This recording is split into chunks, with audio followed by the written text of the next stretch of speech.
One of my favorite films ever is a film called The Big Short, and this film is based on the 2008 financial crisis. Now, to really understand this crisis, we need to take a step back to the year before. In 2007, we saw unemployment rates below 5%, life was good in terms of everyone's having a job, the economy's flourishing, the Dow Jones is higher than it's ever been. Life is good, life is good. So what does that mean for banks? That means more people are spending. That means more people need business loans. That means more people want to try and be entrepreneurs because they feel like there's a market for it. More people are spending money, so more people are going to need goods. Some people want to take more risk. Entrepreneurship's at all-time high. And that's really good for the first one we're going to talk about, retail banks. Because there are 4 types of banks. There are retail banks, commercial, investment, and central. Maybe we'll get into those other 3 another day. But for retail banks, these are the banks that me and you use. These are for our checking accounts, these are for loans, mortgages, all that type of stuff, right? So retail banks were, enjoying themselves. I mean, everyone's opening a bank account, everyone needs a mortgage because, think about it, right? If unemployment's at all-time low, people who didn't usually have the option of having housing can now afford a house. So what do? They take out a mortgage to buy a house. Now, just because you have a job doesn't mean you can afford to, have a mortgage. Some people might be better suited to rent, but a lot of people took out mortgages. Now, what did this lead to? It led to a bunch of houses being taken off the market. I mean, if we look at this supply and demand graph, for all my econ people, this is a nice little throwback. But you can see here that, as you all know, we all need houses. So the supply of houses is finite because there's only so much land on this earth. So if we look here, the demand of houses is always going to be high because we're overpopulated as we are now. So people are always going to need a demand for houses. So demand is always there, the supply is there. As you can see, if, for example, the bank wanted to charge 450K for a house, they could because, there's not that much supply and there is plenty of demand. We all know that real estate is one of the safest investments. So what did the banks think? We get a stable cash flow every month from banking, right? So what if we sold this to other banks? So that's what they did. They created a lovely little thing I like to call subprime mortgages. And they sold these mortgages in packages, right? So they sold this to other banks, and then this created capital for the banks and allowed them to grow their portfolio and take more risks, give out more loans, and so on and so forth. But now, what happens when, people started to fall on their mortgage payments? People can't afford it. They just can't. So they have maybe one bad week, maybe their car breaks down, they can't afford to pay their mortgage.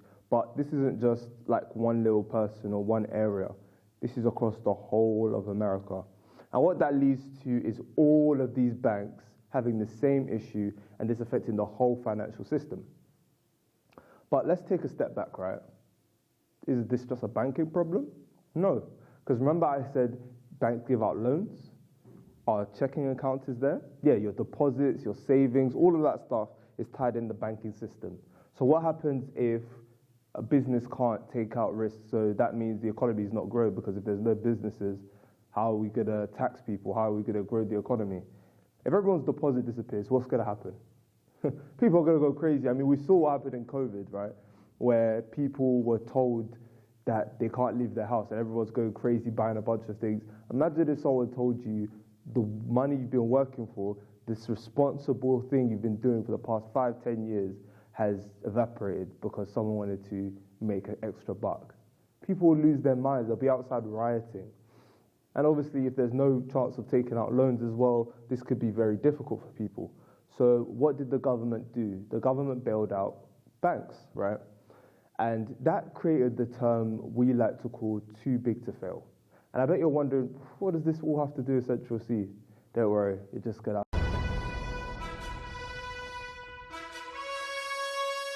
So earlier this year, Central Cee released his debut album, Can't Rush Greatness. Now, on my podcast, I said this album aged like milk. After listening to it a couple more times, that was a bit harsh. I do think it's not one of the better classics, and we're going to speak about the whole classic discussion later, but I do think it's harsh to say what aged like milk. I think it's a good capsule for this year's time, but I don't think I would personally be taking it into the next year, so on and so forth. But after revisiting it a lot, it is a good album, I'll be honest. It's a good, very good album. But before I get into the negatives, let's do a compliment sandwich, as they like to say. Let's speak about the positives with Central Cee. So currently he's on tour, world tour. This is something we haven't seen a lot of UK artists do in terms of selling out stadiums. Like, I'm seeing him sell out the O2 like it's nothing. He's doing arenas across the world, and this is something that even Americans are struggling to do right now. I don't know if you guys have seen Bobby Shmurda struggling to sell tickets. You see Lil Baby last year struggling and having to cancel shows. So the fact that he's been able to do this in this climate, amazing, right? It is amazing. So he's selling out tours. He's got a #1 album.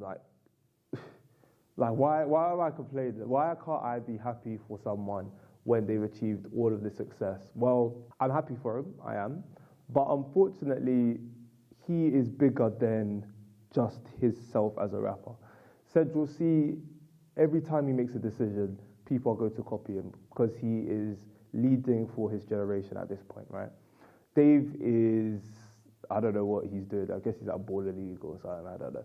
But Dave is off doing whatever he's doing, and it's been 4 years since we've had a tape from him. He's dropped songs here and there, that French song, the EP with Central Cee. He's got some songs here and there, that Mercury song. He's dropped songs here and there, but he hasn't dropped an album in a while. Fans are starting to miss him, right? So it had me thinking, right? If Central Cee is leading the way, he's done the thing. He's done the thing we've all been begging someone in the UK, not even begging, wanting someone in the UK to do. He's bridged the gap between the UK and the US, right? And that's really good. He's done it. He's done that, but I still left the album wanting more, right? So I bet you're wondering what spurred me to make this video. Why do I care so much about Central Cee in 2025 when he's selling great, he's bridged the gap, he's done everything he was expected to do? Well, he said this lyric on his album, and it made me really just take a step back, and it kind of annoyed me. He said, "I'll get #1 album easy, it's not like the bar set high these days," right? And he said that, and I was like, he's not lying. I don't think the bar is set extremely high with most rappers in the UK. I think there's a lot of music coming out today that I think is good. I don't think is necessarily wowing my socks off. I think a lot of the songs that come out today sometimes, especially on the mainstream side, I'm not going to speak about underground, I'm going to speak about just the mainstream. On the mainstream side of things, feel very, that's good, it's good enough, it's profitable, I guess. So I see how music business-wise this works. I wouldn't say it's necessarily inspiring me to talk about it, but it's cool. And that's upsetting. I'm someone who has seen a couple different eras. I've seen grime, the Grime's Not Dead era, this drill era, this Afro swing era, this UK underground era, all these different types of sounds, right? And I've seen us chart top at different times. And I'm just thinking, it felt like there was risk. It felt like people wanted to take it to a whole other level, but right now, it just feels safe. It just feels like once your name is mainstream, you get 1 million views here and there. You don't really have to try to push the boundaries anymore. You just need to just appease your fans till you can just ride off in the sunset and you can say music's lame and you don't want to do it anymore, right? And Central Cee is 26, so I still think there's time for him. I still think there's time to apply some pressure, push back a bit and make him want to push the game forward, because if he does it, you've seen people like Nems, for example, kind of take parts of his blueprint in terms of rapping in a very simplistic, easy to understand way and dumbing it down so people can understand it. So he definitely can lead people to do things. But who else is on Central Cee's level? Who else can push Central Cee to do more, right? And this is the problem. And I don't think this is necessarily a Central Cee issue. I don't think we should all just be attacking Central Cee and saying, oh, why don't you release better music? That's not what this video is about. This video is about pushing him a bit more as a mainstream, as a group, as a country, right? Because I saw DJ Syntax say that it was a classic 3 days after it came out, right? And I disagree with him. But it's that type of instant crowning that I just don't like. And the main reason I disagree with him was because if I was to compare this album to Boy in the Corner, Konnichiwa, Gang Signs and Prayers, Psychodrama, Common Sense, all these albums, right, it'll be the weakest of the lot, in my opinion. So what does that mean? Does that mean it's a bad album? No. I just don't think it's a classic and it should be held at the same regard as these albums.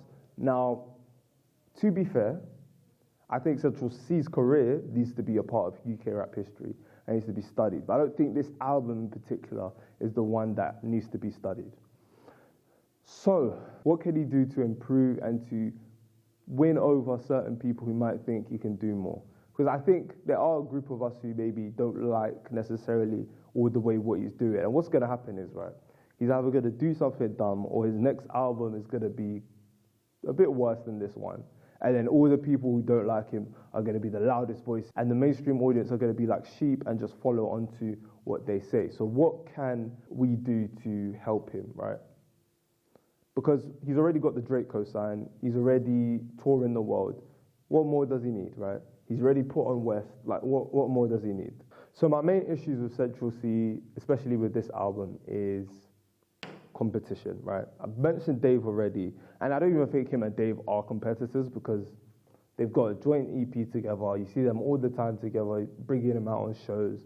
They're cool. Like, let's be honest, they're cool. So I don't ever see them going bar for bar and murdering each other or just competing on that level. I mean, if you look at the song, the title track on the album, it's vibey, it's fun. They're not really barring for barring, trying to take each other's heads off. So already, that's one person. And there's not that many people who can really chat for him. Stormzy is older than him. I would even say people would even see them as the same bracket. H to think about it. H is commercially viable in the UK, massive artist. And he even dissed him, you know, he dissed him after he was mentioned on the album. But then, no one took that diss seriously. It was a great diss, but no one yearned for Central Cee to go to respond. So what does that mean? Does it mean they're on the same level? No, it means that people could do the whole, oh, he doesn't have to respond, he's too big for that. Oh, he doesn't have to do. And it just made me think, what happened to the game I love, man? What happened to people just responding, dissing each other back? Because just commented on Instagram and no one cares now. It's just like, it just leaves Central Cee at this island where he actually genuinely believes that he's the only one on his level. And I don't think it's good, especially as the scene's created him, to make him feel like he's bigger than the program. Because then what happens is that he will stumble a bit, come back to the scene, and then we've just changed the light years. We're doing something completely different. Now we're doing Afro, drill, or whatever random genre comes out next, right? H isn't really as compared. And then obviously we have to speak about the other massive West London rapper in Digga D. Now Digga D is currently locked up in prison. And let's be honest, hit for hit he can speak to Central Cee. But, commercial success he can't really, right?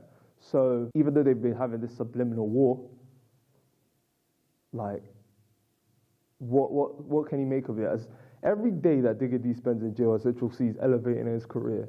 When Digga D comes out and he inevitably disses him, people are just going to air it because Central Cee might have taken another step where now he's collaborating with Jay-Z or something crazy like that. So he can't beef with Digga D.